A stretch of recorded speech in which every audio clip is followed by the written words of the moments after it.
Doctor साहब, प्रथम तो आपको आने वाली धनतेरस और दीपावली की बहुत बहुत शुभकामनाएं हैं। आपको भी और सारे दर्शकों को बहुत बहुत बधाइयाँ और शुभकामनाएं दीपावली की। तो डॉक्टर साहब, एक बात और भी है कि कोई भी त्योहार हो और कोई भी उत्सव हो, चाहे जन्मदिन हो या परीक्षा में पास हुआ हो, अगर मुंह मीठा ना हो तो उसका आनंद नहीं होता है। तो साहब कुछ मीठा हो जाए। क्षमा चाहूंगा मैं, लेकिन ये मीठा ना मैं खाना चाहता हूँ ना आपके दर्शक खाएं, बल्कि आप जो है हमारी तरफ से मुंह मीठा कीजिए। ये बेसन के लड्डू खाएं। क्या बात है। तो डॉक्टर साहब, एक बात जरूर है कि आपने मुझे बेसन का लड्डू दिया और मैं ब्रांडेड एक चॉकलेट लेकर के आया है जो कि युवाओं की पसंद है। और बेसन का लड्डू एक देसी आइटम है जो कि अब मार्केट में आउटडेटेड होते जा रहा है और आप इसको प्रमोट कर रहे हैं। नहीं, प्रमोट नहीं कर रहा हूँ। मैं गैस्ट्रोएंटरोलॉजिस्ट हूँ और हेल्दी लाइफस्टाइल जब स्वयं अपनाऊंगा तब तो दूसरों को उसके बारे में पता चलेगा। ये चॉकलेट क्यों नहीं खाना है और इसके खाने से क्या नुकसान है, अगर आप बोलेंगे तो अपन विस्तार से इस पर चर्चा कर सकते हैं। बिल्कुल। तो मैं दर्शकों आपको बता दूं, इस समय मुझे तो आप पहचान ही चुके हैं, मैं हूं नरेंद्र पांडे और मेरे साथ बैठे हुए हैं डॉक्टर कुलदीप सोलंकी जी। डॉक्टर कुलदीप सोलंकी जी रायपुर ही छत्तीसगढ़ के जाने माने गैस्ट्रोएंटरोलॉजिस्ट हैं और एंडोस्कोपिक फिजिशियन हैं। गैस्ट्रोएंटरोलॉजिस्ट मतलब आप पेट और उदर रोग के संबंधित जो बीमारियां होती हैं आप उसके निदान के एक विशेषज्ञ हैं। तो निश्चित रूप से मैं आ गया डॉक्टर साहब इसी बात का। मिठाई खाने से सबसे पहली बात तो लोग कहते हैं कि अगर आपने मिठाई खाई तो इससे बीमार पड़ते हैं और तो फिर तकलीफ पेट की होती है। और डॉक्टर साहब चालू हो चुका है छापा पड़ना मिठाई की दुकानों में। तो आप एक खुद पेट और उदर रोग विशेषज्ञ होने के साथ साथ में ये देसी मिठाई खाने का राय दे रहे हैं मुझको। इसीलिए दे रहा हूँ क्योंकि मैं इस विषय का एक्सपर्ट हूँ। इस विषय के नॉलेज को आपके माध्यम से तमाम छत्तीसगढ़ की जनता के साथ शेयर करना चाहता हूँ। चॉकलेट का ट्रेंड बहुत बढ़ गया है और हमारी जो परंपरागत मिठाइयाँ हैं उनको हम थोड़ा नीची दृष्टि से देखते हैं। ऐसा लगता है अरे तो देसी टाइप की चीजें हैं, इसको क्यों खाएं। तो सबसे पहले मैं चॉकलेट के बारे में 3 4 5 चीजें बता दूं, आप अगर मुझे पकड़ाएं चॉकलेट तो। जी बिल्कुल। देखिए ये जो चॉकलेट है ये इसका मुख्य कंटेंट कोको होता है। कोको होता है और कोको का एक बहुत स्पेशल प्रोसेस होता है। जैसे शराब को फर्मेंट किया जाता है मोलासिस से, वैसे कोको को फर्मेंट किया जाता है एक प्रोसेसिंग यूनिट में। और यूएस एफडीए, हमारा भी इंडिया का एफडीए है, लेकिन वर्ल्ड रिनाउंड यूएस एफडीए है जो खाद्य सामग्री और दवाइयों के ऊपर नियंत्रक का काम करता है, गाइडलाइंस देने का काम करता है। तो यूएस एफडीए बोलता है कि अगर आपके चॉकलेट में 100 ग्राम प्रति 100 ग्राम, जैसे ये 100 ग्राम की चॉकलेट है, 100 ग्राम की चॉकलेट में 5 मरे हुए कॉकरोच के अंग अलाउड हैं। आप इसको गूगल में चेक कर सकते हैं। ये यूएस एफडीए से अप्रूव्ड है। एक बार सर फिर से पूछना होगा, आपने जो बातें कही, ये यूएस एफडीए इजाजत देता है, अप्रूव करता है, परमिशन देता है कि 100 ग्राम चॉकलेट में आप 5 कॉकरोच तक डालकर बेच सकते हैं। अच्छा। 5 मरे हुए कॉकरोच उसमें हो सकते हैं, ये अलाउड है, उससे ज्यादा नहीं होना चाहिए। और इसका कारण क्या है कि जो कोको को जब फर्मेंट किया जाता है, प्रोसेस किया जाता है, तो उसके जो बड़े बड़े कंटेनर्स होते हैं और उसकी एक खुशबू होती है, वो बहुत सारे कॉकरोच को आसपास से अट्रैक्ट करती है। और कॉकरोच का मेटिंग प्लेस होता है, वहां पर कॉकरोच उत्पन्न होते हैं और कॉकरोच का कलर और चॉकलेट का कलर अनफॉर्चुनेटली एक है, उनको अलग नहीं किया जा सकता। तो ये 5 कॉकरोच तक अलाउड है। अब ये कॉकरोच सुनने में भी अजीब लगेगा, लेकिन हम दिन प्रतिदिन रात सुबह अपने बच्चों को अनजाने में खिला रहे हैं। कॉकरोच एक पैरासाइट है, इंसेक्ट है ना, परजीवी है। इसके जब अंग बॉडी में जाते हैं तो आप देखिएगा छोटे छोटे बच्चों को, जो हमारे पीडियाट्रिशियन कलीग्स हैं, बच्चों के डॉक्टर हैं, उनके पास अभी सबसे विकट समस्या क्या है कि बच्चों का एलर्जी की टेंडेंसी बढ़ गई है, दमे की टेंडेंसी बढ़ गई है। छोटे छोटे बच्चों को ब्रोंकियल एस्थमा हो रहा है, एलर्जी हो रहा है, भोजन अच्छा नहीं खा पा रहे। ये सब कारण है क्योंकि ये किसी भी एंटीजन का काम करता है। जो एनिमल प्रोडक्ट्स होते हैं ना, वो छोटे बच्चे को देने से एंटीजन का काम करते हैं। तो एंटीजन एंटीबॉडी रिएक्शन होने से एलर्जी होता है। तो ये मैं इसीलिए ये आपसे चॉकलेट नहीं ले रहा था और मैं चाहूँगा कि आप भी ना खाएं और किसी को ना खिलाएं, ठीक है। अब आते हैं कि मैं परंपरागत मिठाइयों को क्यों अच्छा मानता हूँ, और उसमें भी मेरे हिसाब से श्रेष्ठ मिठाई कौन सी है। मैं 2 नाम आपको बताऊंगा। श्री गणेश विनायक आई हॉस्पिटल और श्री गणेश विनायक फाउंडेशन की पहल अनुप्रदानम, जिसके लिए आप सभी का भरपूर सहयोग प्राप्त हुआ है। खास तौर से हमारे छोटे नन्हे बच्चे लिटिल मिलेनियम स्कूल से हैं, जिन्होंने अपनी पुरानी वस्तुएं और साथ ही कुछ नई वस्तुएं देकर एक जॉय ऑफ शेयरिंग को क्रिएट किया है।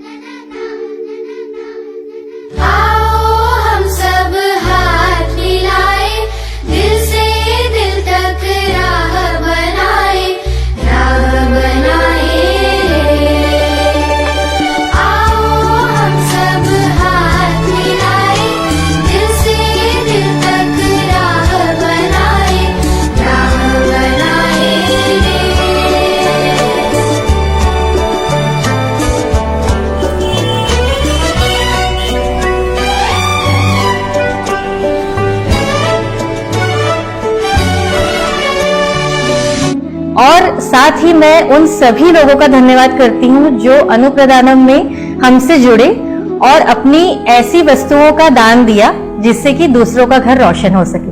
बहुत बहुत धन्यवाद। देखिए, इसमें एक चीज और है, जब हम मिठाई खिलाते हैं या खाते हैं तो उसमें हमारे बॉडी में 3 प्रकार के तत्व लगते हैं, कार्बोहाइड्रेट, प्रोटीन, फैट। एक अजीब सा माहौल बना हुआ है कि भाई हर चीज जो जितना जंक फूड है वो सिर्फ कार्बोहाइड्रेट प्रिडोमिनेंट है, और कार्बोहाइड्रेट की जरूरत हमें है। गेहूं और चने में गेहूं और चावल में कार्बोहाइड्रेट रहता है, इनसे बनी हुई सब चीजों में कार्बोहाइड्रेट है, लेकिन इनमें प्रोटीन भी है। इस चॉकलेट में प्रोटीन की मात्रा नगण्य है। अब मैं अभी मिठाई पे आऊंगा, पर मीठा आ गया है तो मुंह में पानी जरूर आ जाता है, और लड्डू हो तो और भी। तो जब तक हम मिठाई खाते हैं तब तक ले लेते हैं छोटा सा एक ब्रेक, और मिलते हैं थोड़ी देर में अल्पविराम के बाद। तो ब्रेक के बाद पुनः आपका स्वागत है। हम चर्चा कर रहे थे डॉक्टर कुलदीप जी आपसे कि इस चॉकलेट के ऊपर में आपने कहा कि चॉकलेट कुल मिलाकर के नुकसानदायी है, पर डॉक्टर साहब इसमें प्रोटीन नहीं है, वो तो हम चर्चा आपसे करेंगे। इसमें कोको मिला होता है, आपने वो भी कहा कि फर्मेंटेशन के माध्यम से होता है। डॉक्टर साहब, पर एक बात और कही जाती है जब पब्लिक में बात होती है तो कुछ बुद्धिजीवी वर्ग यह कहते हैं कि ये जो अपनी देसी मिठाइयाँ हैं इनको खाने से मुख्य रूप से डायबिटीज हो जाया करती है। एक बड़ी समस्या है। मिलावट होता है, दूसरी बात करते हैं। वही चॉकलेट के पीछे बहुत बड़ी दलील देते हैं कि इसको खाने से नींद नहीं आती है, अपने को रिफ्रेश लगता है। मगर कुछ चीजें मैं भी बात कर रहा था, मुझे बोला कि इसमें हाइपरटेंशन होने का भी एक प्रमुख कारण चॉकलेट हो सकता है। मोटापा, हमारी मिठाई खाने से लोग कहते हैं कि आदमी मोटा हो जाता है। तो डॉक्टर साहब, चूंकि आप गैस्ट्रोएंटरोलॉजिस्ट हैं, तो मैं यहाँ पे आपसे इन दोनों पहलुओं को समझना चाहूंगा। क्या वाकई हमारी जो देसी मिठाइयाँ हैं क्या नुकसानदायी है? क्या इसको खाने से वाकई डायबिटीज होती है?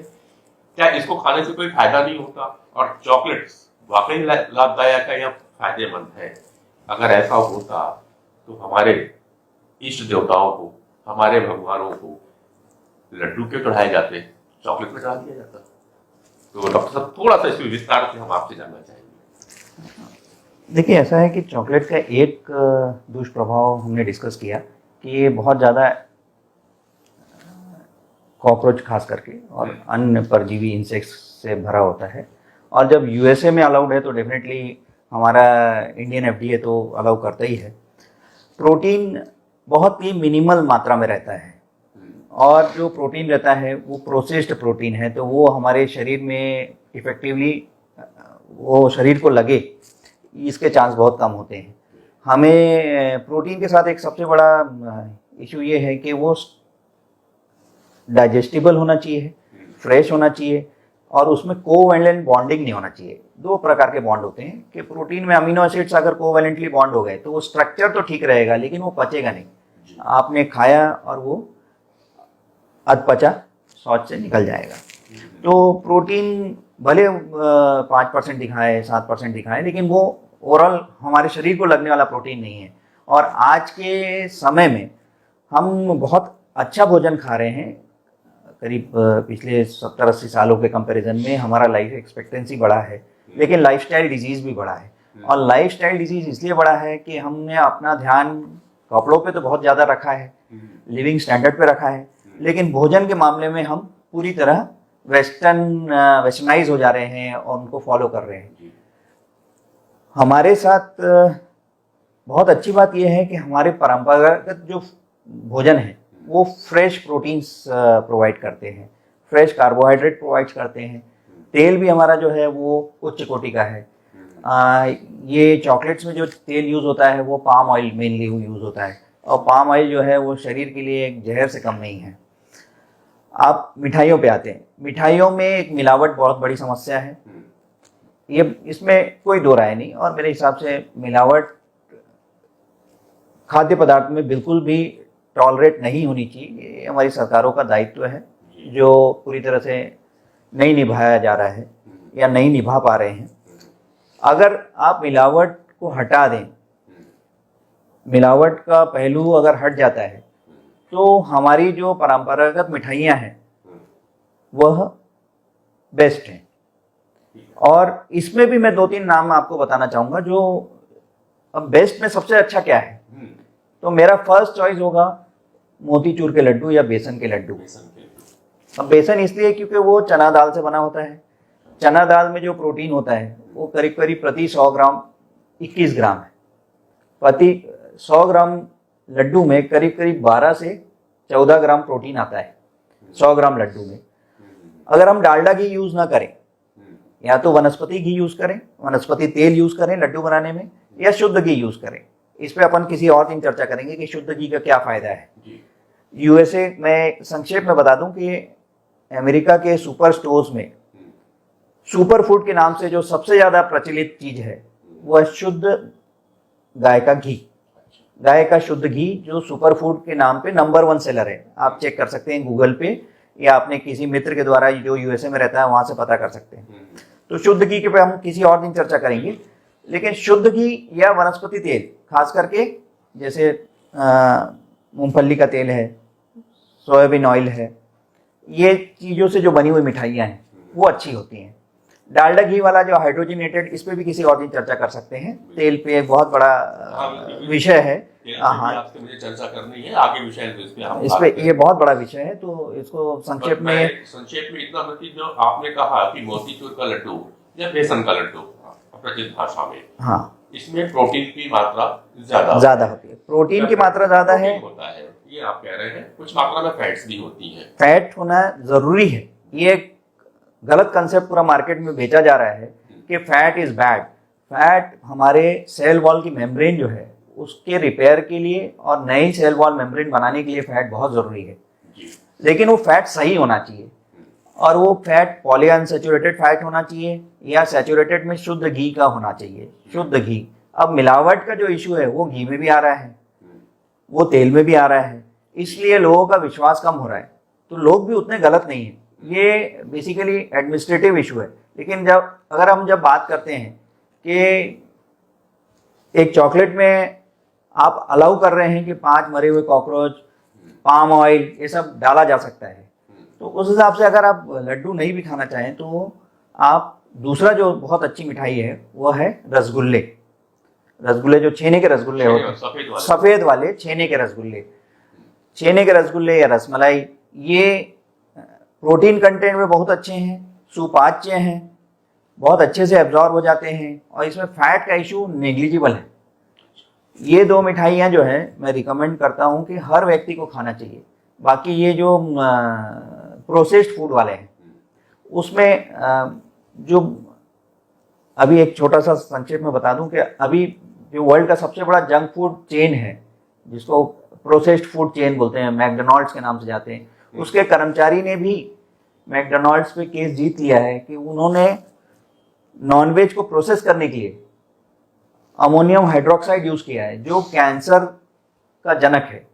तो जो चॉकलेट्स प्रोसेस्ड फूड में आता है उसमें भी बहुत सारे ऐसे केमिकल्स डाले जाते हैं ताकि वो उसमें कीड़े ना लगे, फफूंद ना लगे, फंगस ना लगे, और वो सारे हमारे शरीर में जाके नुकसान पहुंचाने की क्षमता रखते हैं। और इससे भी अच्छा, मैं अगर आप अलाउ करें तो मैं आपको सजेशन देना चाहूँगा कि अगर घर में जो परंपरागत मिठाइयाँ बनती थी, लड्डू, आप बाजार से, आपको अगर डर है कि भाई लड्डू में मिलावट हो सकती है, तो गुजिया एक मिठाई होती है जो हमारे छत्तीसगढ़ में बहुत प्रसिद्ध है, जिसमें खोआ भी डलता है, चिरौंजी भी डलती है, बादाम भी डलती है, ड्राई फ्रूट्स भी डलता है। वो मुझे लगता है कि हर बच्चे को खाने के लिए मिलना चाहिए, हर एडल्ट को खाना चाहिए। ये सबसे बड़ा जी, अपने को गुजिया है, गुजिया के जो मसाले बनते हैं ये सबसे फायदेमंद होते हैं। तो मैं फिर से इसी बात पे आ रहा हूँ, आपने अभी कही लड्डू को लेके चल रहा हूँ, क्योंकि अभी 2 आइटम यहाँ पे रखे हैं, मैंने चॉकलेट दी और आपने मुझे लड्डू दे दिए। तो मेरे जो में आपने खाया और भी प्रोटीन सब दोनों में है, तो लड्डू का प्रोटीन बेहतर है और चॉकलेट का प्रोटीन बेकार है, ये कैसे? मैं इसको टच किया हूँ अपने पिछले, हाँ, ये जो है ना प्रोसेस्ड फूड में जो प्रोटीन बचता है वो हार्डली एब्जॉर्बेबल रहता है। जैसे आप समझिए कि चीनी है, वो पानी में घोल सकते हैं आप, और एक दूसरे प्रकार की चीनी है जो पानी में नहीं घुल रही है, बहुत ज़्यादा मेहनत करने से घुल रही है, आधा कचरे में जा रही है। तो ये करीब करीब प्रोटीन से यही मसला रहता है कि देखने में चीनी है, लेकिन जब आप उसको पानी में घोल रहे हैं तो नहीं घुल रही है। तो मतलब बात मानूं इस चीज को कि जो बच्चों में या युवाओं में एक कॉन्स्टिपेशन का जो कारण आ रहा है जी, तो उसका एक कारण शायद चॉकलेट भी हो सकता है, ऐसा कह सकते हैं? अगर खाना कम बचेगा तो प्रॉब्लम कॉन्स्टिपेशन की नहीं, उसके लिए दूसरे इश्यूज रहेंगे, वो भी एक बड़ा इशू है, लेकिन संक्षेप में उसको टच कर सकते हैं कि अभी जो बच्चों में, युवाओं में एक ट्रेंड चल गया है, एक फैड चल गया है कि प्रोसेस्ड फूड खा रहे हैं, जैसे चाउमीन, बर्गर, पिज़्ज़ा, मोमोज, है ना। ये अगर आप इनका केमिकल एनालिसिस करेंगे या क्रिटिकल एनालिसिस करेंगे तो ये सिर्फ और सिर्फ मैदा है। ये वेजिटेरियन का बात कर रहे हैं। नॉनवेज फूड के साथ एक और दिक्कत ये है कि वो नॉनवेज फूड का प्रोसेसिंग जो है वो इंडस्ट्री लेवल पे होने लगा है, और उसको जो मतलब तैयार करने की जो विधियां हैं उसमें फिर वो प्रोटीन के साथ ये प्रॉब्लम हो जाता है। जैसे विदेशों में कोई भी नॉनवेज जो खाया जाता है वो बॉईल करके खाया जाता है, और इंडिया में जो नॉनवेज खाया जाता है वो टेस्ट के लिए खाया जाता है। उसका प्रोटीन जो मध्यम आंच में पका के पूरा प्रोटीन डीनेचर हो जाता है। मतलब शरीर है प्रोटीन की, लेकिन आत्मा चली गई है। मोटा मोटा अपन ऐसे समझ सकते हैं, ये प्रोसेस्ड फूड में प्रोटीन की आत्मा नहीं है, शरीर है। और जो हमारी परंपरागत मिठाइयाँ हैं उसमें जितना भी % प्रोटीन है उसका एक बहुत बड़ा भाग हमारे शरीर को लगता है। प्रोसेस और जानना चाहूंगा, मिठाई में पुराने लोग को तो मिठाइयाँ पसंद थी, हम और आप मिठाई खा रहे हैं, लेकिन अभी जो युवा वर्ग है वो ज्यादा अट्रैक्ट चॉकलेट की ओर होता है, मतलब चॉकलेट का स्वाद उन्हें आकर्षित करने लगा है। क्या कुछ इसमें भी कुछ ऐसा कुछ चीजें मिलावट है या कोई ऐसा कुछ केमिकल मिलाया जाता है जिससे आदमी एडिक्ट हो रहा हो? इसके लिए एक बहुत छोटी सी कहानी मैं बताना चाहूँगा कि शुरू के अगर 2-2.5 साल की उम्र में बच्चों को जो खिलाया जाता है उससे एक रिसेप्टर मेमोरी हो जाती है। रिसेप्टर मेमोरी बोलते हैं इसको टेक्निकली। मतलब जबान पे जो लगता है, शुरू के 2-2.5 साल साइंस मानता है कि जो बच्चा उस समय जो उसके माँ बाप, उसका परिवार खिलाता है, तो आपकी हमारी उम्र में जब हम छोटे थे, उस एज के थे, तो किसी भी फेस्टिवल में या किसी भी विशेष आयोजन में हमें मिठाइयाँ खिलाई जाती थी, तो वो टेस्ट हमें पसंद है। आजकल जैसे ही बच्चा 6 महीने 8 महीने का होता है तो वो शायद पहली चीज ये खाता है, चॉकलेट खाता है।